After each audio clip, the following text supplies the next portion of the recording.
du metteur en scène, enfin, c'était vraiment un acteur total, quoi. Enfin, et donc je crois que je lui ai quasiment rien dit, et que c'est arrivé. Alors, qu'est-ce qui s'est passé dans sa tête? Je sais qu'il n'a pas cherché les larmes, parce qu'il n'y a rien de pire, je trouve, que de voir quelqu'un, que ce soit dans la vie d'ailleurs, ou au cinéma, chercher les larmes.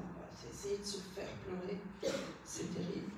Jeanne Moreau disait quelque chose qui, je trouve, est très très vrai. Elle disait, il ne s'agit pas, en parlant des comédiennes et des comédiens, elle disait, il ne s'agit pas de pleurer, il s'agit de faire pleurer. Et c'est pas parce qu'on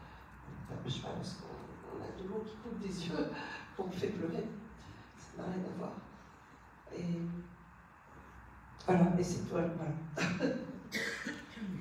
Alors, pardon, je peux aussi, non, j'avais noté de vous parler de Jean-Pierre Bacri, parce que lui disait, c'était presque un drapeau, il disait, moi, je joue moi-même, moi je ne sais pas jouer autre chose que moi-même. D'ailleurs, il me l'a dit à propos des pleurs, quand au tout début du tournage, il est venu me voir. Il m'a dit, mais moi dans la vie, je ne pleure pas. Donc, ceci dit, je ne suis pas sûre que c'était vrai, mais... Et j'ai travaillé avec un autre très très grand acteur qui est Denis Bonavides, qui lui, alors je ne sais pas s'il appellerait ça composition, mais disons, est plus proche de Diderot que Jean-Pierre. Et quand Jean-Pierre dit qu'il joue lui-même, c'est vrai dans le sens on joue avec soi-même, puisqu'on est notre propre outil de travail, c'est-à-dire que notre corps, notre voix, notre visage, mais aussi nos pensées, nos expériences, notre existence, tout ce qui nous constitue est notre outil de travail. Mais déjà, est-ce que soi-même existe vraiment? Ça, j'en suis pas si sûre, moi. Et puis, on joue des situations qu'on n'a jamais connues, qu'on n'a jamais vécues. Et si, comme dit Thomas Bernhard, qui est un grand auteur autrichien que j'adore, on est fait des circonstances dans lesquelles on s'est trouvé, alors on joue dans des circonstances qu'on ne connaît pas, on est peut-être quelqu'un d'autre dans ces circonstances-là, ou alors on est un soi-même qui nous était inconnu jusqu'alors. Voilà, donc quand Jean-Pierre disait,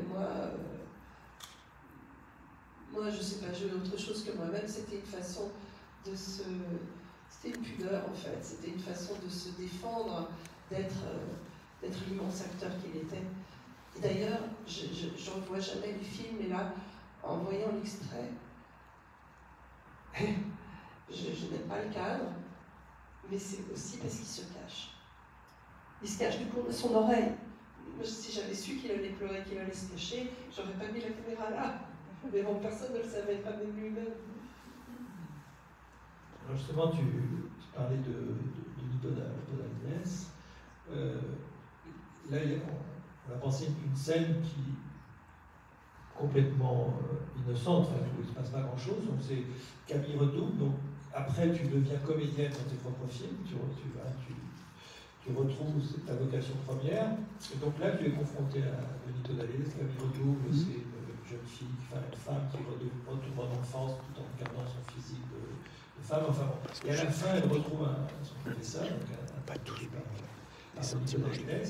Et pour une scène très brève, on va regarder, plutôt que de la raconter, tu vas nous dire, ça explique assez bien vos deux tempéraments et deux façons finalement de jouer. Donc la scène est très courte, on va regarder cette scène a priori banale. Oui, c'est l'introduction à une scène beaucoup plus longue. Plus longue, mais voilà, toute petite scène de Camille.